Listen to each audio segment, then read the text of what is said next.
നമസ്കാരം. അഗ്നിഹോത്രി നിയോഗ നക്ഷത്ര ഫലങ്ങളിലേക്ക് സ്വാഗതം. 2025 ഏപ്രിൽ 1 മുതൽ 30 വരെ, അതായത് മീനം 18 മുതൽ മേടം 17 വരെയുള്ള വിവിധ നക്ഷത്രങ്ങളിൽ ജനിച്ചവരുടെ സമ്പൂർണ്ണ നക്ഷത്രഫലങ്ങൾ നവഗ്രഹങ്ങളുടെ രാശി സഞ്ചാരം അവലംബിക്കുന്നു. നാൾഫലങ്ങൾ പറയുന്നതിന് മുൻപായി രാശിയും നക്ഷത്രങ്ങളും തമ്മിലുള്ള ബന്ധം പരിശോധിക്കാം. ഗ്രഹങ്ങളുടെ ഭ്രമണപഥമായ രാശിചക്രത്തിൽ 12 രാശികളാണുള്ളത്. ഈ 12 രാശികളിലും കൂടിയാണ് അശ്വതി മുതൽ രേവതി വരെയുള്ള 27 നക്ഷത്രങ്ങളുള്ളത്. ഒരു രാശിയിൽ 2.25 നക്ഷത്രമാണ് ഉണ്ടാവുക. ഇത് പലതരത്തിലും വരാം.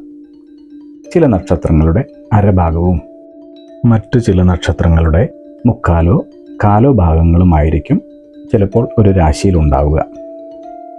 എന്നാൽ 18 നക്ഷത്രങ്ങൾ മാത്രം ഓരോ രാശിയിലും പൂർണ്ണമായി ഉണ്ടാവും. അതേതൊക്കെയാണ്? അശ്വതി, ഭരണി, രോഹിണി, തിരുവാതിര, പൂയം, ആയില്യം, മകം, പൂരം, അത്തം, ചോതി, അനിഴം, തൃക്കേട്ട, മൂലം, പൂരാടം, ഉത്രാടം, ചതയം, ഉത്രട്ടാതി, രേവതി എന്നീ നക്ഷത്രങ്ങളാണവ. ഉദാഹരണം പറഞ്ഞാൽ, ആദ്യത്തെ രാശിയായ മേടരാശിയിൽ അശ്വതി, ഭരണി എന്നിവയും കാർത്തികയുടെ കാൽഭാഗവുമാണ് ഉള്ളത്. അതുപോലെ അവസാനത്തെ രാശിയായ മീനത്തിൽ പൂരൊരുട്ടാതി കാലും കൂടാതെ ഉത്രട്ടാതിയും രേവതിയുമാണുള്ളത്. ചന്ദ്രൻ ഭൂമിയെ പ്രദക്ഷിണം വയ്ക്കുന്നതിനിടയിൽ ഓരോ രാശിയിലും സഞ്ചരിക്കുകയും ആ രാശിയിലുള്ള 2.25 നക്ഷത്രങ്ങളുമായി നല്ല ബന്ധം പുലർത്തുകയും ചെയ്യുന്നു. ഇതിനെയാണ് കൂറ് എന്ന് പറയുന്നത്.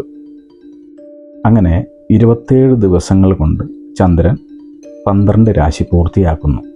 ഈ കാലയളവിനെയാണ് നക്ഷത്രമാസം എന്ന് പറയുന്നത്. ചുരുക്കി പറഞ്ഞാൽ, ചന്ദ്രൻ നിൽക്കുന്ന രാശിയെ ആണ് കൂറ് എന്ന് ജ്യോതിഷത്തിൽ പറഞ്ഞു വരുന്നത്. ഇപ്പോൾ നിങ്ങൾക്ക് മനസ്സിലായി കാണുമല്ലോ രാശി എന്താണ്, നക്ഷത്രങ്ങൾ എന്താണ്, രാശിയും ചന്ദ്രനും നക്ഷത്രങ്ങളും തമ്മിലുള്ള ബന്ധം എന്താണ്.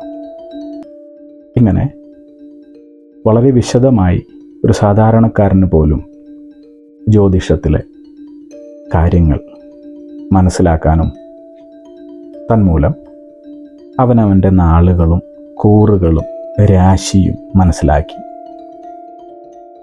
നമ്മുടെ ഭാവിയിൽ എന്താണ് നടക്കുക, എന്തൊക്കെ ചെയ്യാൻ പാടില്ല, എന്തൊക്കെ ചെയ്യാം, ഇതിനെക്കുറിച്ചൊക്കെ വളരെ വ്യക്തമായ ഒരു ധാരണ പുലർത്താൻ സാധിക്കും. ഇനി നമുക്ക് നക്ഷത്രഫലങ്ങളിലേക്ക് പോകാം. തൃക്കേട്ട നക്ഷത്രം. കുടുംബജീവിതം വളരെ സമാധാനപൂർണമായിരിക്കും. ജോലി അന്വേഷിക്കുന്നവർക്ക് വളരെ അനുകൂലമായ സമയമാണിത്.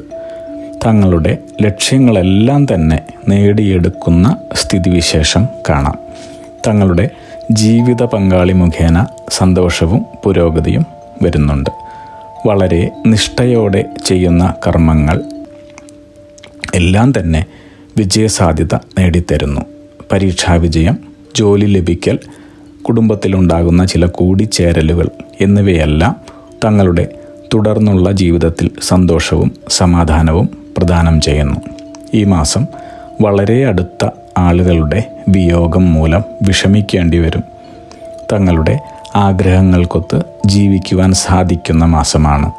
എല്ലാ പ്രതിസന്ധികളെയും അതിജീവിച്ച് കുടുംബാംഗങ്ങളെ ഒന്നിപ്പിച്ചു നിർത്താനുള്ള കഴിവ് വന്നു ചേരുന്നതായി കാണാം. വിദ്യാഭ്യാസത്തിനും തൊഴിലിനുമായി അന്യനാടുകളിൽ കഴിയേണ്ടി വന്നേക്കാം.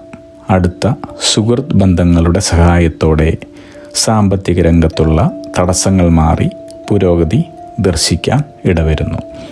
ആരോപണങ്ങളിൽ നിന്നും അപവാദങ്ങളിൽ നിന്നും മാറി നിൽക്കുന്നതായിട്ടാണ് പൊതുവെ കാണുന്നത്. അഗ്നിഹോത്രി നിയോഗ പ്രവചനങ്ങളെക്കുറിച്ചും നിങ്ങളുടെ ജീവിത നിയോഗത്തെക്കുറിച്ചും അറിയുവാനായി ഞങ്ങളുടെ വെബ്സൈറ്റ് സന്ദർശിക്കൂ. യൂട്യൂബ് ചാനൽ കാണൂ, ലൈക്ക് ചെയ്യൂ, ഷെയർ ചെയ്യൂ, കമൻറ്റ് ചെയ്യൂ, സബ്സ്ക്രൈബ് ചെയ്യൂ. അഗ്നിഹോത്രി നിയോഗ പ്രവചനങ്ങൾ മനുഷ്യ നന്മയ്ക്ക്.